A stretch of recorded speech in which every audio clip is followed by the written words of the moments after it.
Hey Groovers, Kurt and Tim here from Philadelphia, Pennsylvania.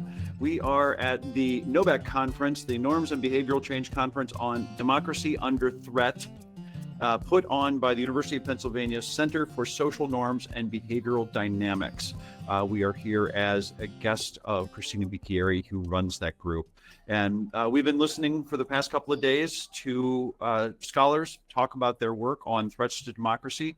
And there are a few more to go. Right. Today. We're not done yet. We're not done yet, but it is Saturday morning, and we absolutely want to get this special edition out. So we thought we would take some time to groove right now while the conference is going on. Yeah, so you can hear all the noise in the background, so apologize for that, but I think it's a really important conference, and we've been very lucky to hear some things. And I think there's a couple big things here, Tim, that I thought that we can talk about what we've heard so far. What are some of the big kind of ahas that we've gotten from this? Yeah.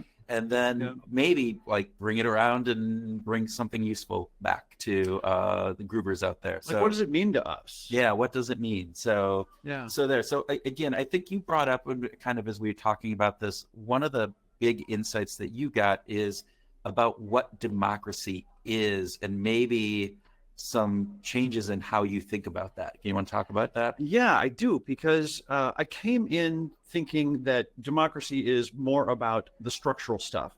It's about the institutions, which include the laws themselves, the policies, the way that we actually go about governing. That's really what democracy has been about in my mind.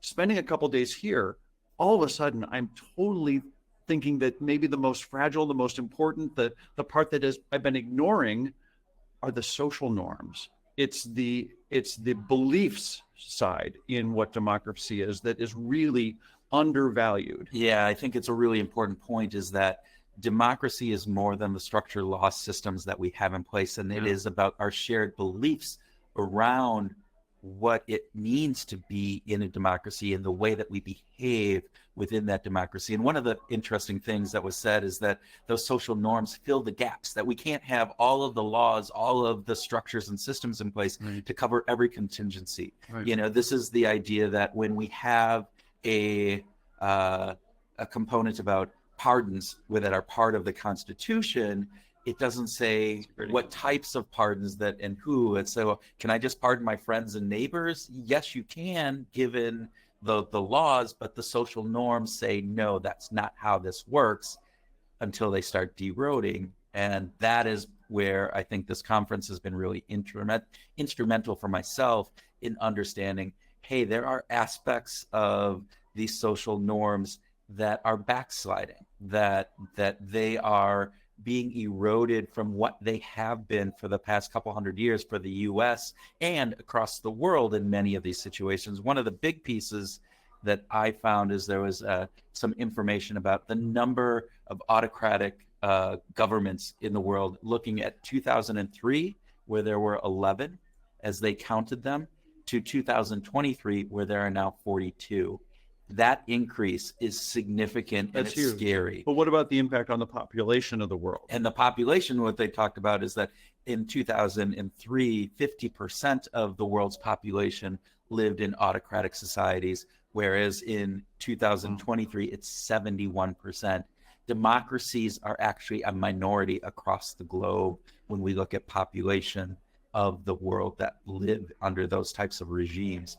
That is one of these aspects. So for me, the really scary piece that came out, scary maybe the overselling this, but this idea, the aha was democracies are fragile, and they're not fragile because of the systems and the structures that are in place, which, as you brought up so eloquently before, I thought that was what democracies were, when in fact democracies have a bigger aspect of the social norms that we all agree, that we all align around. And that is the fragile part of this, that once those start slipping, that once those start changing, we can backslide a lot faster than what I had even thought of. You've even used the term slippery slope. Yes, which I don't like. I hate slippery slope kind of. If you allow one gay marriage, everybody's going to be, have gay marriage and different things. And I don't like that. But there has been some research. I mean, some of the the components. I mean, we heard a talk in here about the aspect when autocratic leaning rulers get into power, democratically elected into power, yeah. The tendency is that those autocratic leaders get more autocratic, and that they start taking away some of the democratic components. And there's some really fun research around that. But just the big aha there is that if you're leaning towards, if you have a leader who leans towards maybe just having slight autocratic tendencies, like, I'll do this in this moment, and I know it's not necessarily democratic, but I won't go any further. Is actually that the incentives then become greater and greater to lead more and more into an autocratic type society. I'm really glad that you brought up backsliding, because it is scary. Actually, yeah. I don't think that's over dramatic to talk about democratic backsliding as something that's scary, because it is. One of the things that's contributing that is an erosion of forbearance. Yes. And this idea of forbearance has to do with sort of that patience, the idea of, look, we've got a certain amount of ways that we do things, and there's sort of a spirit of the law that we're willing to live within, even though the letter of the law may not address that. Yeah. So we're not going to push the letter of the law to the very nth degree. We're going to kind of live within sort of this norm, yeah. right? This social norm, this shared belief system, and that's eroding right now. Again, it goes back to that pardon piece that we talked about. That's at a the very great beginning. example. The idea that under the letter of the law, I can pardon. If I'm president, I can pardon whoever I want, no matter how egregious their travesty, their breaking of the law. But we haven't, right? Yeah. There are reasons why we do things and different aspects of that, but it has been pretty constrained. But that is just, that's because of forbearance. And so that's an interesting piece. And there are other things as we think about that, our political discourse, how we talk to one another, the way that we talk about the other side. Now, and those have waved across, throughout the centuries in different pieces, but to a certain degree, there has always been this sense of forbearance, and that is eroding, that it is now, because of the extremities and the way that we look at things, those extremes in the elite are saying, hey, I actually benefit from the breakdown of some of these social norms. Right. I can stay in power. And the media elite also have realized that, hey, I can be pushing political discord and dissonance instead of kind of community and togetherness. And that sells advertising, it gets clicks, all of those things. So that is one of those aspects. In this area of just because we can, should we, right? That in the past, we've been more willing to adhere to that. We've been more willing to say, okay, we know that we can, but that's not the way that we do things. And right. so let's not go to the most extreme. Let's not go so far out. And today, because there isn't a law that says you can't do this, you can't do that, and it's not so specific that there are these gaps that you mentioned before, that it's easier to exploit. And people are exploiting those gaps and taking advantage of them in a way that end up eroding this forbearance, eroding sort of this general social agreement that we have around what democracy is. And can I just add one thing to that? That when we think about democracy from a social perspective, it is sort of that agreement that we'll act civilly towards each other, right? That is actually part of democracy. We're going to agree that we are all co-creative partners in the democracy. Kurt has a vote, I have a vote, you have a vote, everybody has one vote. That makes us equal in the way that we co-create this democracy. Yeah. So there needs to be sort of a fundamental respect that, again, is kind of eroding right now, that is being diluted. Well, and part of this that I found really interesting from the conversations at NoBeC here, but also from the MIT conference that we did, is this idea that we believe we are more polarized than we actually are. That the common people, the everyday person, our friends and neighbors, have this concept that no, the other side is way more over here, and I think that the other side is way more over there. This idea that polarization is perceived to run deep, but it really isn't. That the deep political divide polarization is with those elites, those people who are actually in power, and that is definitely moving apart. But the middle, this exhaustive majority, is not as politically divided as we think they are, or that we are. And that is, I think, a really important piece. And I think some of that comes down to, as we've talked about a little bit, is the ease with which people can now communicate. That the idea that some of the technology of social media and the way that social media and the internet works and the way that information is transmitted allows for kind of that the extremes getting promoted and the middle conversation not. And there's been a number of poster sessions out here that has been really interesting. There was a statistic, and I don't remember it, so I'm not going to quote it, but there was a very, very small percentage of people who were posting a very, very large percentage of all the posts. Political posts specifically, right? So we have an outsized effect on what our impression of the world is by a very, very small number of people. We get back to getting back to the MIT conference, and I think about Sandy Penland's comment about nut pickers, right? That these extremists get clicks, they engage the base, they do this great job of revving us up. So those posts get promoted more, and those posters, the people who are doing the posters, then become even more important because they're radical and crazy. Yeah. And so they get, again, the algorithms work on that. And we know that. And I mean, I knew that, but we need to be reminded of it. One really interesting piece, and I don't know if you're going to talk about this. I hope you're not taking it. I'm taking it. Because it's a good one. Well, I'm going to take this. Is this idea that was brought up, Ryan Enos, and we'll talk about who some of these people were at the end, but talked about this idea that within Massachusetts, right, where he lives, when you look at the election coming up, it'll probably be a 60-40 split with Democrats getting 60% of the vote and Republicans getting 40. If you look at Wyoming, it is going to be just the reverse of that. But again, in Wyoming, there's 40% of the population that is probably going to be voting Democratic and 60% Republican. And so when you look at that, that's a pretty pluralistic component when we take that 4 in 10 people in Massachusetts are voting Republican, right? In what they call one of the bluest of blue states, right? Yeah. Now the interesting piece, and this was the part that I found fascinating, and it fits with my lived reality, my lived experience, is that the vibes are very different. This is it, right? The vibe that you get from being in Wyoming and being there is not that there's 4 out of 10 potential Democratic votes in Wyoming. It is that the entire state is red.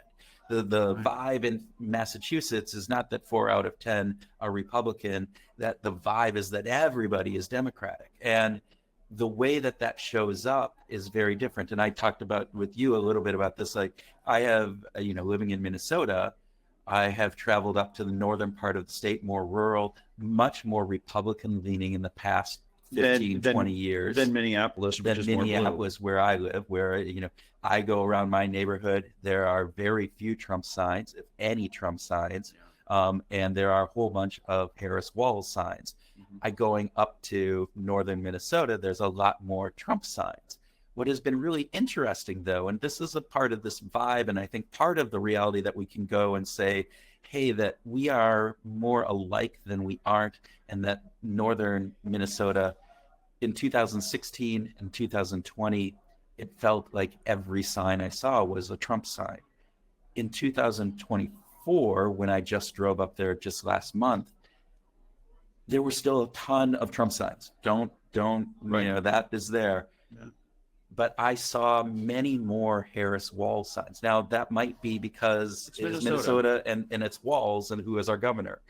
But I don't know if that's a shift in some of this idea that maybe across the nation, I don't know if that's happening or not. But this idea that it feels different also gets reinforced by the media. Yes. Because the media talks about red states and blue states. And just because it's a red state, then It's not even, we're not even going to talk about it. Blue states, we're not even going to talk about them. We're only going to focus on these battleground states. And it somehow discounts the idea that the votes in those states matter. Right. Like it's already a foregone conclusion that it's going to be a red state or going to be a blue state. And I kind of hate that. One of the interesting pieces that we heard here is this idea that the political elite are focusing in on mobilizing the base. That's the idea again of always mobilizing, and thus we break down some of those social norms that we had talked about, because I can nitpick and I can get my base excited and fearful of the other side, and therefore they're going to go more likely and vote. What was an interesting conversation with just on a sidebar at the conference here is, all right, I can get one more. If I get one more person to vote, that's one more vote for my side.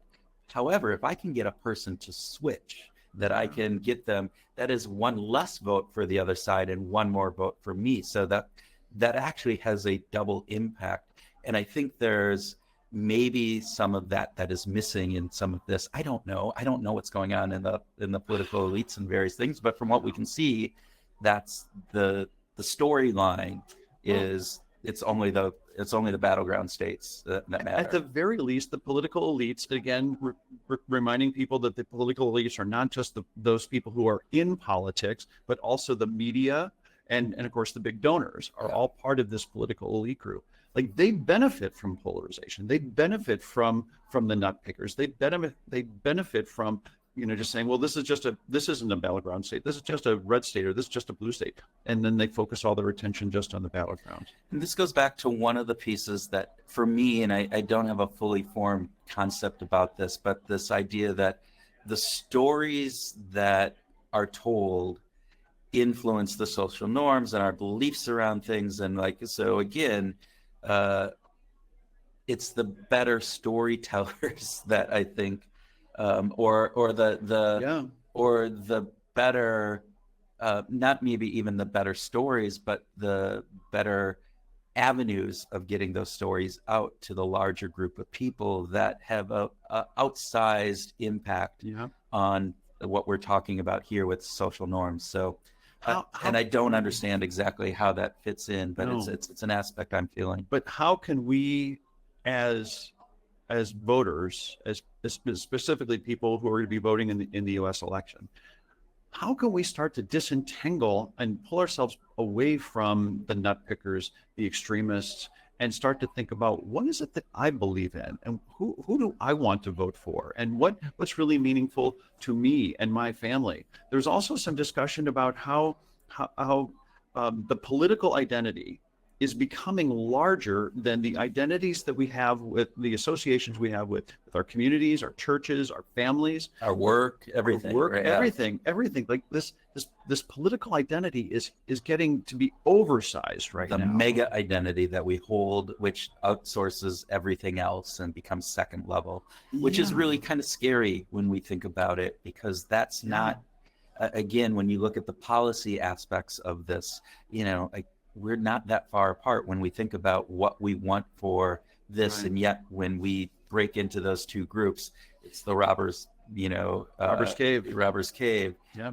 It's the rattlers against the eagles, and we can create polarization instantly. And so the idea of making sure that we don't allow that to happen, that we actually understand that we are more alike than we are separate, I think is really important. And the way that got resolved in the Robbers Cave experiments was they brought polarized groups together to work on common goals that were higher level than just their own individual goals. And so unless we believe that saving democracy is more important than our individual party goals, we're not on a good path. I'm really concerned that unless we prioritize democracy as an institution, as a system of shared beliefs, that we are really on a slippery slope, for lack of a better word. Yeah. Should we say some thanks to mention some? Yes. So we have a lot of thanks. We have been extremely, as Tim and I We love learning new things, and this conference has been fantastic for having those intellectual conversations and getting new ideas and new concepts being kind of like pushed into our brain, because sometimes it needs a push into my brain, at least. A swift kick in the ass is what my father would say. But we want to start our gratitude with Christina Bicchieri, who invited us to come. Yeah, And so the amazing Christina. So we're grateful to her. I wanted to thank all of these ideas that we just shared came from scholars that we've been listening to from some of the greatest institutions in the world. Kaushik Basu, who actually I won't go into credits. Diana Mutz is fantastic. Gretchen Helmke. Horacio Largoy. Yeah. Christoph Abels brought in some of that, the democracy decline. Ryan Enos. Robert Talese. Yeah. Christoph Abels. Julia Maimon and Eric Grenendijk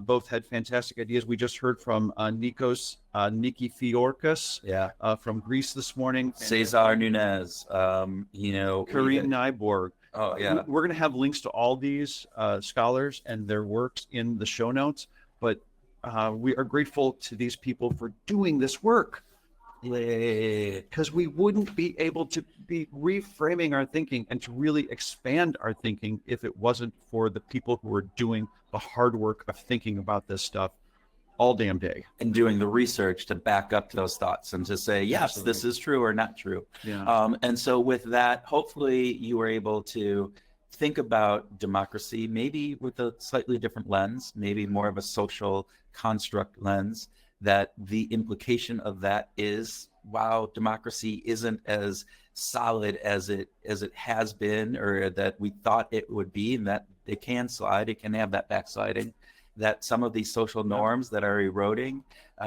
can lend itself into that backslide. So let's work together, let's figure things out, but let's go out, make sure you go out and vote, and go use this to help find your group.